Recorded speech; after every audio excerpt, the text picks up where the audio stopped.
आज हम लोग पढ़ेंगे छंद। क्या पढ़ेंगे? छंद। तो छंद क्या होता है, उससे संबंधित उदाहरण, उससे परिभाषाएं, ये सब लोग यहाँ पर क्या करेंगे, विस्तार से पढ़ेंगे। पहले समझते हैं छंद होता क्या है। ठीक, छंद होता क्या है, ठीक, देखते हैं यहां पर।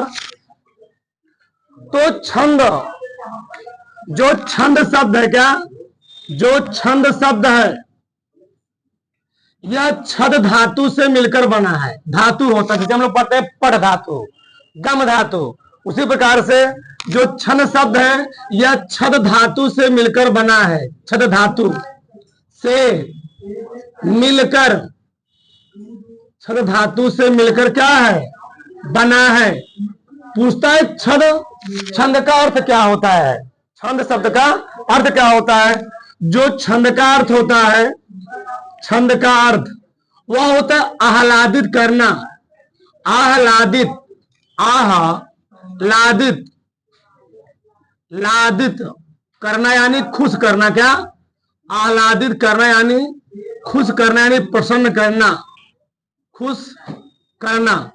ठीक, तो प्रश्न उठता है छंद शब्द किस धातु से बना है। तो छंद शब्द छद धातु से मिलकर बना है। जैसे हम लोग पढ़ते नहीं, गम धातु, गच्छति, गच्छता, गच्छन्ति, उसी प्रकार से छद धातु से मिलकर बना है, जिसका अर्थ क्या होता है, आह्लादित करना यानी खुश करना। तो छंद की परिभाषा समझ में आई। छंद शब्द छद धातु से मिलकर बना है, जिसका अर्थ क्या होता है, आह्लादित या खुश करना। अब एक परिभाषा और होता है, क्या होता है, दूसरा परिभाषा, जिन रचनाओं को, जिन रचनाओं, जिन रचनाओं को, जिन रचनाओं को वर्ण, मात्रा, गति, तुक, यति आदि नियमों द्वारा, आदि नियमों द्वारा, आदि नियमों द्वारा बद्ध किया जाता है। क्या किया जाता है, बद्ध किया जाता है, उसको हम लोग कहते हैं छंद। जिन रचनाओं को वर्ण, मात्रा, गति, तुक, यति आदि नियमों द्वारा बद्ध किया, तो उससे बांधा जाता है, उसको हम लोग क्या कहते हैं, उसको हम लोग कहते हैं छंद। अब यहां समझते हैं कि वर्ण क्या होता है, क्या वर्ण होता क्या है। ठीक, तो वर्ण हम लोग जानते हैं, हिंदी में जो वर्ण होते हैं, हिंदी में वर्ण होते हैं दो प्रकार के। कितने होते हैं, हिंदी में वर्ण दो प्रकार के होते हैं। एक होता है ह्रस्व वर्ण, क्या होता है, ह्रस्व वर्ण, क्या होता है, ह्रस्व वर्ण, और एक होता है दीर्घ वर्ण, क्या होता है, दीर्घ वर्ण। तो पहले हम लोग समझते हैं ह्रस्व वर्ण होता क्या है। ठीक, यहां हम लोग समझते हैं ह्रस्व वर्ण होता क्या है, ह्रस्व वर्ण। ठीक, ह्रस्व वर्ण, तो जिन, चाहे हम इसको वर्ण कहें चाहे स्वर कहें, ठीक, चाहे हम क्या कहें, देखिए एक व्यंजन होता है, एक स्वर होता है, एक क्या होता है, एक होता है व्यंजन, एक क्या होता है, स्वर। तो उसी प्रकार से हम लोग यहाँ पढ़ेंगे वर्ण। वर्ण क्या होता है, भाषा की सबसे छोटी का एक हम लोग कहते हैं वर्ण। क्या कहते हैं, वर्ण कहते हैं। भाषा की सबसे छोटी का एक हम लोग कहते हैं वर्ण, यानी यह एक अखंड मूल शब्द है, यानी इसको हम और छोटे टुकड़ों में तोड़ नहीं सकते। जैसे हम लोग जानते हैं हमारे ब्रह्मांड का सबसे छोटा कण क्या होता है, परमाणु। परमाणु आगे, परमाणु को हम इलेक्ट्रॉन, प्रोटॉन, न्यूट्रॉन तोड़ सकते हैं, लेकिन अब इसमें क्या है, उसी प्रकार से हमारे भाषा की सबसे छोटी इकाई क्या होती है, वर्ण। जैसे हम बात समझते हैं, जैसे मान लीजिए ये राम शब्द है, तो राम शब्द दो अक्षरों से बना है। कितने अक्षर से, रा प्लस मा। तो राम शब्द दो अक्षर से मिलकर बना हुआ है, लेकिन राम शब्द में रा प्लस मा, रा प्लस मा, तो कितने अक्षर इसमें हुए, इसमें है दो अक्षर, लेकिन इसमें कितने वर्ण है, इसमें चार वर्ण है। देखिए कैसे, तो रा जो व्यंजन होता है, व्यंजन के नीचे जब हम लोग लगा देते हैं हलंत, उसको वो क्या होता है, शुद्ध व्यंजन होता है। तो रा प्लस आ प्लस माँ, और माँ पे क्या लगेगा, हलंत, और इसके पीछे भी छोटका मात्रा आ छिपा है। तो राम शब्द जो है वह दो अक्षरों से और कितने वर्णों से, चार वर्णों से बना हुआ है। यानी इसके बाद हम अब इस वर्ड को तोड़ नहीं सकते। किसके बाद, इसके बाद। यानी भाषा की सबसे छोटी इकाई, सबसे लघु इकाई क्या होती है, वर्ण होती है। हम लोग जानते नहीं वैसे, इसे हम यहां लिख देते हैं वर्ण। क्या, वर्ण। तो यहां देख लेते हैं हम, तो भाषा की सबसे छोटी इकाई हुई वर्ण। वर्ण वर्ण से मिलकर क्या बनता है, क्या बनता है, अक्षर बने। क्या बनेगा, अक्षर। अक्षर अक्षर मिलाओ क्या बनेगा? एक शब्द बनता है। क्या बनता है? शब्द। और शब्द जब क्या बनता है? बहुत सारे शब्द मिलेंगे, एक बनेगा सेंटेंस यानी वाक्य। क्या बनेगा? वाक्य। क्या बनेगा? वाक्य। और वाक्य वाक्य जब मिल जाते हैं क्या बन जाता है? तुम्हारा पाठ चैप्टर तैयार हो जाता है। क्या बनता है? एक पाठ तैयार होता है। अब बहुत सारे जब पाठ मिल जाते हैं क्या बन जाता है? एक पुस्तक बन जाता है। क्या बन जाता है? एक पुस्तक बन जाता है। क्या बनता है? एक पुस्तक बनता है। और जब बहुत सारे पुस्तक मिल जाए उसको हम लोग क्या कहते हैं? पुस्तकालय। क्या बोलते हैं उसको हम लोग?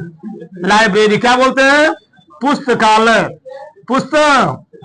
पुस्तकालय। और जब बहुत सारे पुस्तकालय मिल जाए तो होता है पांडे कोचिंग सेंटर। आगे देखो, एक चीज हो गया वर्ण। तो भाषा की सबसे छोटी क्या क्या होती है? वर्ण होती है, जिसके आगे हम भाषा को तोड़ नहीं सकते हैं हम। ठीक, आगे हम बात करते हैं। देखो इधर शांत रहो। ठीक, तो वर्ण हम बात करते हैं। वर्ण होता कितने प्रकार का है? तो वर्ण होता है दो प्रकार का। एक होता है ह्रस्व वर्ण, एक होता है दीर्घ वर्ण। ठीक, तो प्रश्न उठता है ह्रस्व वर्ण होता क्या है? ठीक, देखते हैं यहां पर ह्रस्व वर्ण। चलो, ह्रस्व वर्ण। तो ह्रस्व वर्ण होता क्या है? जिन स्वरों के उच्चारण में बहुत कम मात्रक समय लगे, या जिन अक्षरों को उच्चारण में बहुत कम मात्रक समय लगे, या एक मात्रक समय लगे, उसको हम लोग कहते क्या है? ह्रस्व वर्ण। यानी जिन स्वरों के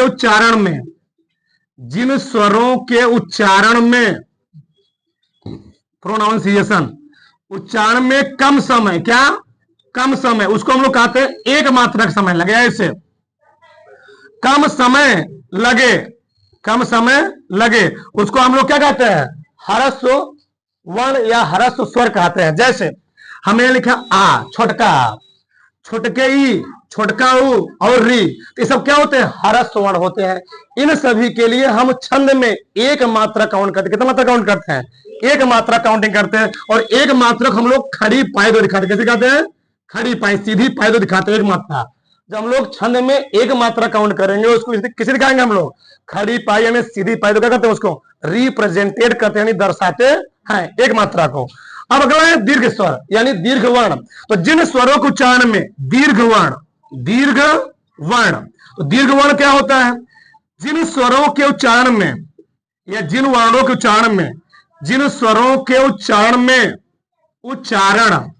में अधिक समय लगता है। क्या लगता है? अधिक समय। अब अधिक समय क्या होता है? यानी दो मात्रा का समय, क्या दो मात्रक समय लगे, तो दो मात्रक हम लोग दिखाते हैं ऐसे। यस, थोड़ा यस को लको मरा दो तो जाएगा अधिक समय। ठीक, अधिक समय लगे उसको हम लोग क्या बोलते हैं? दीर्घ वर्ण। क्या बोलते हैं? दीर्घ वर्ण। जैसे जिन स्वरों के उच्चारण में दो मात्रा का समय लगे या अधिक समय लगे उसको हम लोग क्या बोलते हैं? दीर्घ वर्ण। जैसे आ, ई, दांत निकल गया ई। ठीक, तो यहां पर बड़का, बड़की, बड़का, उ, ए, आए, ओ, आओ। ठीक, तो ये सब क्या है? ये सब दीर्घ वर्ण। क्या है? ये सब दीर्घ वर्ण है। और इन सभी के लिए हम दो मात्रा काउंट करते हैं। और दो मात्रा काउंट किया था यस बड़े अक्षर द्वारा, यस के बड़े अक्षर द्वारा। जहां छंद में दो मात्रा काउंटिंग करना हो वहां हम लोग दिखाते हैं यस के थोड़ा घुमा हुआ अक्षर। ठीक, यहाँ पर क्या है? ये कितने मात्रा बता रहा है? ये बता रहा है दो मात्रा काउंट बता रहा है। ये कितना बता रहा है? एक मात्रा काउंटिंग बता रहा है। तो वर्ण समझ में आ गया होगा हमारे हिसाब से। तो ह्रस्व वर्ण और दीर्घ वर्ण, जिन वर्णों के उच्चारण में या जिन स्वरों के उच्चारण में कम समय यानी एक मात्रा समय लगता है उसको हम लोग क्या कहते हैं? ह्रस्व वर्ण। और जिन स्वरों के उच्चारण में दो मात्रा समय लगे उसको हम लोग क्या कहते हैं? दीर्घ स्वर कहते हैं। ठीक, अब देखिए यहां पर अगला क्या है? छंद। तो छंद में क्या होते हैं? सात। छंद में सात अंग होते हैं। कितने अंग होते हैं? सात अंग। 1 2 3 4 5 6 7। 1 2 3 4 5 6 7। तो छंद में सात अंग होते हैं। पहला अंग होता है वर्ण या मात्रा, वर्ण या मात्रा। दूसरा होता है पद या चरण। क्या होते हैं? पद या चरण। हम लोग कहते हैं इसमें 4 चरण है, इसमें 6 चरण है। ठीक, वही चरण मतलब अंग। ठीक, आगे संख्या या क्रम, उसका क्रम कैसे व्यवस्थित है? क्रम। आगे लघु या दीर्घ, इसको अभी क्या किया था? छंद में यूज किया था, अभी पढ़ाया यहाँ पर लघु या दीर्घ, यानी ह्रस्व या गुरु, वही चीज होता है। गति, अगला क्या है यति, या हम लोग कहते हैं उसे विराम। अगला क्या है तुक। अच्छा, तो आगे हम देखते वही चीज मैं यहां लिख दिया हूं। जैसे वर्ण, जिन रचनाओं को वर्ण, मात्रा, गति, तुक, यति आदि द्वारा बद्ध किया जाए, आदि द्वारा बांधा जाए, उसको बाउंडेड किया जाए, उसको हम लोग कहते क्या है, छंद कहते हैं। तो छंद में वर्ण होता है दो प्रकार का, एक होता है लघु वर्ण, क्या होता है दीर्घ वर्ण। लघु वर्ण के लिए हम यहां लिख दीजिए हम, तो लघु वर्ण क्या होता है, जिन वर्णों के उच्चारण में कम समय यानी एक मात्रक समय लगता है उसको हम लोग कहते क्या है, लघु वर्ण। और जिन वर्णों के उच्चारण में दो मात्रक समय उसको क्या बोलते हैं हम लोग, दीर्घ वर्ण। मात्रा, तो मात्रा बता ही दिया, जब एक काउंटिंग करना, एक मात्रा काउंट करना हो तो क्या लिखेंगे, खड़ी पाई। क्या लिखेंगे, एकदम सीधा पाई लिखेंगे, सीधा। और दो मात्रा काउंट करना हो तो बड़े अक्षर यस के द्वारा। आगे गति क्या होता है, जिस लयबद्धता के साथ हम छंद को पढ़ते हैं। हम लोग देखते हैं जहां हमारे गांव में क्या होता है, रामचरितमानस का पाठ होता है तो वहां पर बहुत सारे लोग धुन निकालते हैं। तो वही धुन क्या है, लयबद्धता है। जो धुन निकल रहा है, भोजपुरी पर निकल गया वही धुन हो गया, ठीक। कोनो गाना पर लिखने का क्या लयबद्धता होता है। तो जिस लयबद्धता के साथ छंद को पढ़ा जाए उसको हम लोग कहते क्या है, गति। क्या कहते हैं, गति कहते हैं। तुक मतलब क्या होता है, समानता। और समानता क्या होता है, जैसे हम लोग कोई चीज पढ़ते हैं, रहीमन धागा प्रेम का, मत तोड़े चटकाया, टूटे सो फिर ना जुड़े, जुड़े गांठ पड़ जाए। लास्ट में दोनों क्या आया, ये आया। तो जो लास्ट में समानता है, दोहे में जो कोई छंद में जो लास्ट में समानता पाई जाती, क्या पाती है, समानता पाई जाती है, उसको हम लोग कहते क्या है, तुक कहते। क्या कहते हैं हम, तुक कहते हैं।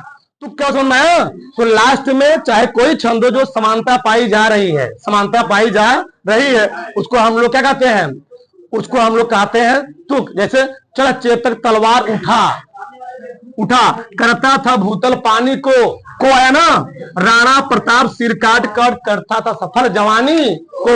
तो दोनों क्या आया, को शब्द आया। तो को क्या यहाँ पर है, तुक है। यानी छंद के अंत में जो समानता है उसको हम लोग क्या बोलते हैं, तुक बोलते हैं। यति क्या होता है, जब छंद को पढ़ते समय हम थोड़ा समय के लिए जहां रुकते हैं, जैसे हमने कहा रहीमन धागा प्रेम का, तो वहां पर हम कुछ पल के लिए, कुछ टाइम के लिए क्या होते हैं, रुकते हैं। तो उसे जहां रुके उसको हम लोग क्या बोलते हैं, यति। फिर हम लोग कहते हैं रहीमन धागा प्रेम का, मत तोड़े चटकाए, यहाँ पूर्ण विराम। टूटे सो फिर ना जुड़े, यहाँ रुके नहीं, कुछ रुके, यहाँ हम लोग कुछ रुकते हैं। टूटे सो फिर ना जुड़े, जुड़े गांठ पड़ जाए। तो जहां रुक रहे हैं उसको हम लोग कहते क्या है, यति, ठीक। उसी हम लोग कहते हैं रहीमन पानी राखिए, यहाँ रुके नहीं, बिन पानी सब सुन, पानी गए न उबरे, यहाँ रुके कुछ, मोती मानुष चून। तो जहां पर हम रुक रहे हैं कुछ पल के बिचवा में छंदों बिचवा में जहां कुछ टाइम के रुक रहे हैं उसको हम लोग कहते क्या है, उसको हम लोग कहते हैं यति। क्या कहते हैं, यति। चरण, तो छंद में कुछ चरण होते हैं, 4 चरण, 5 चरण, 6 चरण। तो एक चरण का मैटर हो गया। अगला है गण। पूछा जाता है छंद के अंग होते हैं 7, ध्यान दीजिएगा, छंद में कितने अंग होते हैं, 7, लेकिन छंद में के कितने गण होते हैं, तो छंद के 8 गण होते हैं। दिखा तो कैसे, पहला है, यहां मैं लिख देता हूं, या मतलब यगण, क्या यगण, म मतलब मगण, ता मतलब तगण, रा मतलब रगण, जा मतलब जगण, सबसे चला ना, भा मतलब भगण, ना मतलब नगण, सा मतलब, तो कई हुए 8। ये होते छंद के गण। तो छंद में 8 गण होते हैं। इन्हीं गणों के समूह से पूरा छंद क्या होता है, मेंटेन कहते हैं, यानी बनाया जाता है। बात समझ आई। अब देखो यहाँ पर आगे हम बात करेंगे, यहाँ पर थोड़ा समझिए, यहाँ पर एक चीज समझेंगे तभी आगे समझ में आएगा मात्रा काउंटिंग कैसे, मात्रक हम लोग काउंट करते हैं, थोड़ा समझते हैं। यहाँ पर देखिए, अगर छंद में थोड़ा यहाँ पर हम इसको खत्म करते हैं, नमो स्वाहा, ठीक। तो यहां देखते हैं, जैसे अनुस्वार होता है 2 ठो, अनुस्वार होता है 2 ठो, एक टुकली वाला, एक बिंदी वाला, चांद वाला, एक ठुका बिंदी वाला, मात्र बिंदी, ठीक। तो तो जो चांद वाला अनुस्वार होता है, चांद वाले अनुस्वार के लिए हम लोग अगर कहीं भी चांद वाला अनुस्वार आ जाता है तो हम लोग एक मात्रा काउंट करते हैं, यानी लघु। उसको क्या मानते हैं हम लोग? उसको हम लोग लघु मानेंगे। और कितना मात्रा काउंट करेंगे? एक मात्रा। जैसे हमें लिखा चांद, चांद का मुखड़ा, ठीक, चांद यहां पर है, यहां पर चांद पर कितना मात्रा काउंट करेंगे? एक मात्रा काउंट करेंगे। शाम, तो सा पर कौन मात्रा काउंट करेंगे? एक मात्रा। ध्यान रहे, अगर अनुस्वार लगा हुआ है चांद वाला तो एक मात्रा हमको काउंट करना। कितने मात्रा काउंट करने हैं? एक मात्रा। एक विशेष पॉइंट है छंद में मात्रा काउंटिंग करने के समय, क्या विशेष पॉइंट है। आगे गुरु जब हे रहे अंक बिंदी, बिंदी रहे, ये भी अनुस्वार ही होता है। क्या होता है? अनुस्वार ही होता है। तो वहां पर हम लोग कितना मात्रा काउंट करेंगे? उसको हम लोग मानते हैं गुरु। क्या मानेंगे? गुरु। और गुरु के लिए कितना मात्रा काउंट करेंगे? जैसे हमने लिखा मंदिर, क्या लिखा? मंदिर, तो यानी मन पर कितना मात्रा काउंट करना है? दो मात्रा काउंट करना। ध्यान रहे चीज, सबसे विशेष पॉइंट है। तो मंदिर पर दो मात्रा काउंट करना है, और दी पर एक छोटकी लगा हुआ एक मात्रा। ठीक, आगे चंचल, क्या? चंचल। तो यहां पर चंचल है, तो चल पर कौन मात्रा है? अनुस्वार है। इसको हम लोग कहते हैं अनुस्वार। यहां पर कितना मात्रा काउंट करेंगे? तो चंचल में यहां पर हम लोग काउंट करेंगे दो मात्रा। कितना मात्रा काउंट करेंगे? यहां पर एक, यहां पर एक। मैटर समझ में आ रहा है? किसी कोई दिक्कत नहीं। आगे तो अनुस्वार तो हो गया। आगे बाद में बचा विसर्ग। तो विसर्ग क्या होता है? जब किसी शब्द के अंत में दो बूंदी लगा दे, उसको हम लोग क्या कहते हैं? उसको हम लोग कहते हैं विसर्ग। जैसे हम लिखा प्रातः, क्या लिखा? प्रातः। मनोहरः, मनोहरः, तो प्रातः में इसके पीछे क्या लगा है? विसर्ग लगा। क्या लगा है? विसर्ग। तो विसर्ग को हम लोग क्या मानते हैं? गुरु। और गुरु के लिए कितना मात्रा काउंट करोगे? दो मात्रा काउंट कर रहे हैं। विशेष ध्यान रहे, राज की बात इसमें है। आगे संयुक्त अक्षर, इसमें सबसे मेन चीज यही होता है। देखिए, लड़के इसी मात्रा में गणना आ जाती है, ये सबसे मेन है। छंद का सबसे मेन फंक्शन यही होता है। कहीं पर आधा अक्षर आ जाए, संयुक्त अक्षर आ जाए, तो वहां पर हम लोग मात्रा कैसे काउंट करते हैं। तो अलग अलग किताब में अलग अलग तरीके दिए गए, आपको इसमें डाउट नहीं होना है। हम दो डाउट क्लियर कर रहे हैं। देखो यार, जैसे मान लो दिया सत्य, क्या दिया? सत्य। तो एक किताब में कहीं लिखा गया है व्याकरण में, अगर कोनो संयुक्त अक्षर होता है तो संयुक्त अक्षर के पूर्व का वर्ण, जहां पर संयुक्त अक्षर लगा होता है, संयुक्त अक्षर के पूर्व का वर्ण दीर्घ होता है। क्या होता है? दीर्घ। जैसे ए लिखा है सत्य, क्या लिखा है? सत्य। तो सत्य से पहले अक्षर कौन है? सा। तो हम लोग सा क्या मानेंगे? दीर्घ। और जो संयुक्त अक्षर इसमें जुड़ा होता है उसको हम लोग क्या काउंट करते हैं? एक, लघु काउंट करते हैं हम। ये सबसे मेन चीज है, ध्यान दीजिएगा। ठीक, कुछ लोग क्या बोलते हैं? कुछ लोग कहते हैं अगर कोई संयुक्त अक्षर हो तो संयुक्त अक्षर के पहले के वर्ण हम लोग कहते हैं गुरु, और जिसके साथ संयुक्त अक्षर लगा होता है, तो आधा अक्षर लगा होता है, उसको हम लोग कितना का मात्रा काउंट करेंगे? एक मात्रा काउंट करेंगे। ये बात ध्यान आना चाहिए। या कुछ लोग ऐसे बोलते हैं, जिसके साथ संयुक्त अक्षर लगा हो उसको मान लो दो, यहां मान लो छोटका सा है, कोई दिक्कत, वही बात हुआ ना? दो एक, तीन, दो एक, तीन, नो डाउट। भैया क्यों? आप इतना है तभी तो एक अक्षर है। जैसे मान लो चा है, तो त्र दो अक्षर से बड़ा होता है, टी और, अभी आगे पढ़ोगे आप लोग, ता और आर से, ता और आर से, ठीक, ता और रा से। उसी प्रकार से जो इतना आधा ता हुआ, यह हुआ, तो इसके लिए मात्रा और इसके लिए मात्रा, कितना मात्रा हो गया? तो चाहे ऐसे काउंट करो चाहे ऐसे काउंट करो, कोई दिक्कत नहीं है। आगे मैं दिखा, जैसे मैं लिखा तुम्हारी, क्या लिखा? तू महारी, क्या लिखा? तुम्हारी। देखो यार, तो संयुक्त अक्षर के पूर्व का वर्ण क्या होता है? गुरु। क्या होता है? गुरु। तो इसके लिए कितना मात्रा काउंट करेंगे? इसके लिए हमने काउंट किया दो मात्रा। कितना मात्रा काउंट किया? इसके लिए हमने काउंट किया दो मात्रा, लेकिन इसके लिए कितना काउंट करेंगे? जिसके साथ संयुक्त अक्षर लगा होता है उसको हम लोग मानते हैं एक मात्रा। अब बताओ, ये बड़ी छोटी है, कितना काउंट करेंगे? दो। चाहे ऐसे काउंट कर लो, चाहे हमने क्या बोला, छोटका तू है ना, तो यहां मान लो एक, यहां पर लगा है माँ, और यहां पर क्या लगा है? हाँ, बड़ा है, तो तीन मात्रा नहीं काउंट करना। कितना काउंट करना? दो मात्रा काउंट करना है। चाहे ऊपर हो चाहे, कितना मात्रा हुआ? दो दो चार एक, दो दो चार एक, कोई डाउट नहीं। आगे हमें लिखा उन्नति, क्या लिखा है? उन्नति। तो उन्नति जो लिखा हमने, उन्नति लिखा, तो हमने क्या बोला? संयुक्त अक्षर के पूर्व का वर्ण क्या होता है?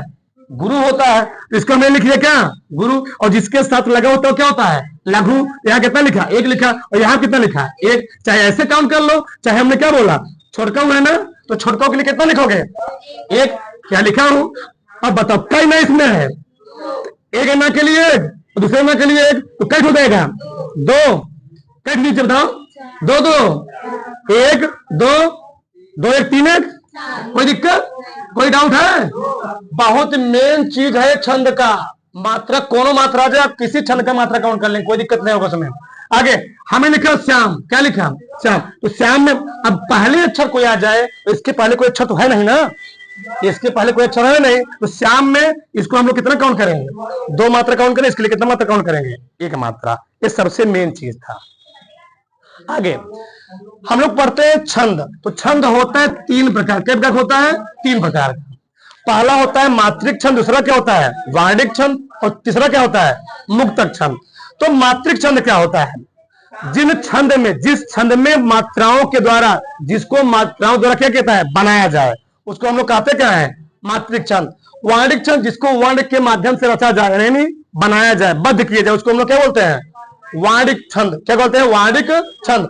मुक्तक छंद, कभी कभी होता क्या है, हमारे घर में जो दादा होते दादी होते, अपने मन से उनको क्या होता है, छंद निकलते रहते हैं ना, कुछ चीज सेंटेंस निकल जाते हैं, दोहा बना को बोल देते हैं, हम लोग इतनी सरवाए तो बहुत ज्ञानी हो गए हैं, दोहा निकाल दिए। तो क्या होता है, यानी हमारे मुख से जो निकल जाए, जो चीज निकल जाए, उसको हम लोग क्या बोलते हैं, मुक्तक छंद बोलते हैं। यानी हमारे मुख से स्वतंत्र रूप से जो निकल जाए, उसको हम लोग क्या बोल देते हैं, मुक्तक छंद। तो हमको सब नहीं पढ़ना है। अब देखिए, मात्रिक छंद होता है तीन प्रकार, कब तक होता है, मात्रिक छंद होता है तीन प्रकार का। पहला कौन है, सममात्रिक छंद। कौन है, सममात्रिक छंद। दूसरा कौन है, अर्ध सममात्रिक छंद। तीसरा कौन है, विषम मात्रिक छंद। अब देखिए, सममात्रिक छंद होता क्या है, अगर किसी छंद में, अगर किसी छंद में मान लो चार चरण है, कई चरण है, चार चरण, या तो छह चरण है। अगर चार चरण है, चारों चरण में मात्राएं क्या रहेंगी, समान रहेंगी। तो यदि किसी छंद में सभी चरण में मात्राएं क्या रहे, समान रहे, उसको हम लोग क्या बोलते हैं, सममात्रिक छंद बोलते हैं। बात समझ में आ रहा है। तो यदि किसी छंद में सभी चरण में, यदि किसी छंद के सभी चरण में मात्राएं क्या होती हैं, समान होती हैं, उसको हम लोग क्या बोलते हैं, सममात्रिक छंद कहते हैं। अगला क्या है, अर्ध सममात्रिक छंद।